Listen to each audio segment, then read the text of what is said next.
Bonjour Serge Gravel, donc vous êtes l'associé directeur du bureau de Fasken à Paris. Comment on se retrouve à cette place?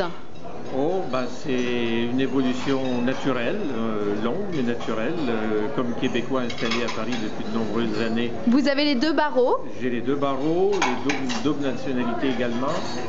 Et on a entre Fasken et ce qui était mon cabinet à l'époque, on a beaucoup de clients communs et beaucoup d'affaires en commun, donc ça s'est fait tout à fait naturellement. C'était une évolution naturelle. D'accord. Quel type d'affaires se traitent entre les deux pays? On a traité beaucoup d'immobilier, beaucoup d'investissements industriels. Des Canadiens qui s'installent à Paris? Qui s'installent à Paris, les Québécois, Vidéotron, Canam Manac, Bombardier. On a traité plein de dossiers de différents clients, la Caisse de dépôt et placement du Québec. Donc des dossiers industriels, des dossiers financiers.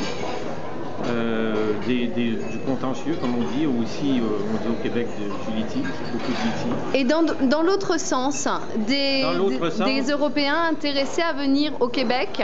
Dans l'autre sens, on a cessé de faire, en devenant plus avocat français que québécois, ouais. On a moins traité les dossiers qui venaient vers le Canada. Maintenant qu'on a fusionné avec Fasken, ce type de dossier revient vers nous. Donc, il va y avoir un passage par notre cabinet de certaines affaires qui vont venir pour être traitées au Canada, au Québec. Vous avez, vous, personnellement, toujours travaillé à Paris ou... Non, j'ai travaillé, j'ai commencé à Paris, dans un cabinet américain, Cléric de Fleet. Ensuite, je suis revenu à Montréal après plusieurs années où j'ai travaillé chez Gilles Renault et retourné en France et j'y suis depuis 88 et toujours. D'accord. Donc j'ai fait un peu les deux, donc j'ai connu les deux façons de travailler. Et là, c'est pour vous, c'est important de travailler dans un cabinet québécois à Paris? Est-ce que c'est l'aboutissement d'une carrière? Vous êtes content?